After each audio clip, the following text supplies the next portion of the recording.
اللہ پاک نے انسان کو اس دنیا میں اپنی بندگی کے لیے بھیجا ہے۔ یہ انسان یہاں چند روز کا مہمان ہے، اپنی مہلت اور مدت مکمل ہونے کے بعد اگلے سفر پر روانہ ہوگا۔ خوش نصیب ہے وہ انسان جو یاد الہی میں اپنا وقت گزارے، جو اللہ رب العزت کی رضا جوئی کے لیے ہر لمحہ بے قرار رہے، جس کا ہر عمل سنت نبوی صلی اللہ تعالی علیہ وسلم کے مطابق ہو، جس کا ہر کام شریعت مطہرہ کے مطابق ہو۔ ایسا انسان دنیا میں بھی کامیاب اور آخرت میں بھی کامیاب ہے۔ صحابہ اکرام فرماتے ہیں کہ جب بھی رمضان المبارک کا مہینہ آتا تو ہم رسول اللہ صلی اللہ تعالی علیہ وسلم کے اعمال میں 3 باتوں کا اضافہ محسوس کرتے۔ پہلی بات، آپ صلی اللہ تعالی علیہ وسلم عبادت میں بہت زیادہ کوشش اور جستجو فرمایا کرتے تھے، حالانکہ آپ کے عام دنوں کی عبادت بھی ایسی تھی کہ یعنی آپ صلی اللہ تعالی علیہ وآلہ وسلم کے قدم مبارک پھول جایا کرتے تھے۔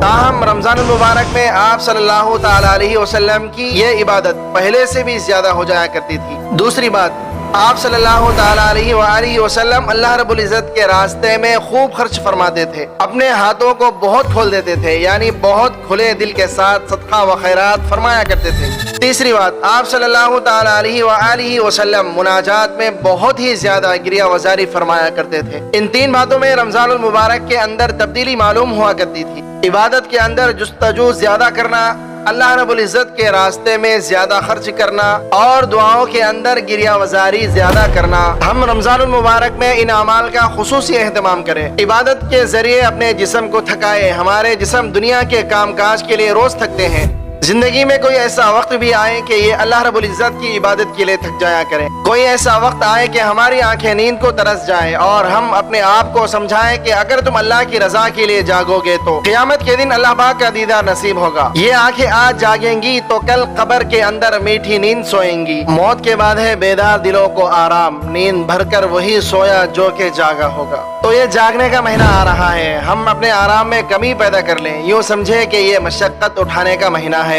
دیکھا گیا ہے کہ جو لوگ تجارت کرتے ہیں ان کے کاروباری سیزن آیا کرتے ہیں۔ جس شخص کا سیزن آ جائے وہ اپنی محنت بہت زیادہ کر دیتا ہے، وہ اپنی دیگر مصروفیات کو ترک کر دیتا ہے، وہ دوسروں سے معذرت کر لیتا ہے کہ میرا سیزن ہے اس لیے میں زیادہ وقت فارغ نہیں کر سکتا، بلکہ وہ انسان اپنے کھانے پینے کی پرواہ نہیں کرتا، رات کو اسے سونے کی فکر نہیں ہوتی، اس کو ہر وقت یہ غم ہوتا ہے کہ میں کس طرح اس سیزن کو کما لوں، سیزن سے جتنا نفع اٹھا سکتا ہوں میں اٹھا لوں تاکہ مجھے زیادہ فائدہ ہو۔ وہ سوچتا ہے کہ یہ تھوڑے دن کی مشقت ہے، اس کے بعد پھر آرام کر لیں گے۔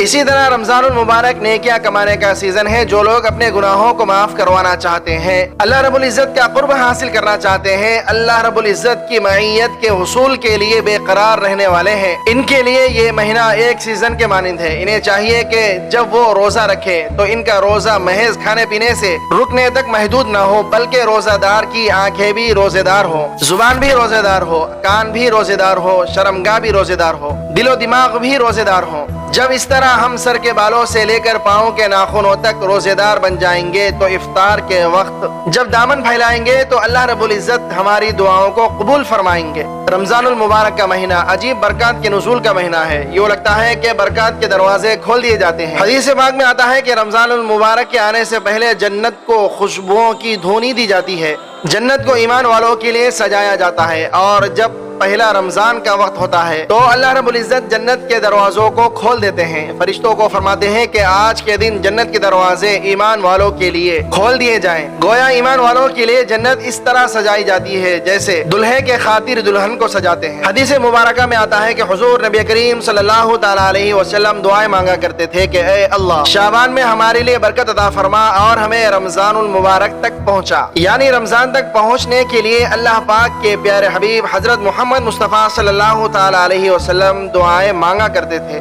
اس مہینے کی برکات اتنی زیادہ ہے کہ جب کوئی آدمی روزہ رکھتا ہے تو اس روزے دار کی بخشش کے لیے ہواؤں میں پرندے، بلوں میں چیونٹیاں اور پانی میں مچھلیاں دعائیں کیا کرتی ہیں، اور جب روزے دار آدمی دعائیں کرتا ہے تو اللہ کے فرشتے اس کی دعاؤں پر لبیک اور آمین کہتے ہیں۔ اتنا بابرکت مہینہ ہے کہ اس کے ایک ایک لمحے کی برکت پانے والے ولی بنتے ہیں اور ابدال بنا کرتے ہیں۔ اگر ہم ان برکات سے فائدہ اٹھا سکے تو ہمیں بھی اللہ پاک کی معرفت نصیب ہو جائے۔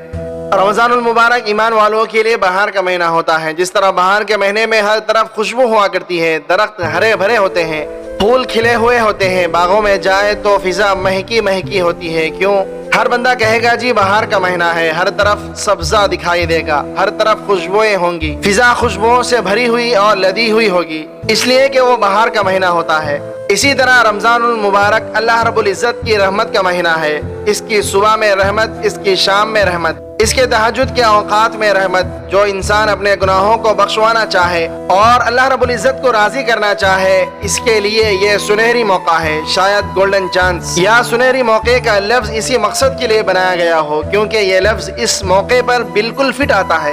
اللہ تبارک و تعالیٰ سے دعا ہے کہ اللہ تبارک و تعالیٰ ہمیں نیک اعمال کرنے کی توفیق عطا فرمائے، اور اللہ تبارک و تعالیٰ ہمیں ایمان کے ساتھ اس دنیا سے اٹھائے اور جنت کے اندر اپنے پیارے حبیب حضرت محمد مصطفیٰ صلی اللہ تعالیٰ علیہ وآلہ وسلم کا پڑوس نصیب فرمائے، آمین۔ ویڈیو کے آخر میں ایک بار درود شریف پڑھنا مت بھولیے گا۔ امید ہے کہ آج کی یہ ویڈیو آپ کو کافی معلوماتی لگی ہوگی اور اس سے بہت کچھ جاننے کو ملا ہوگا۔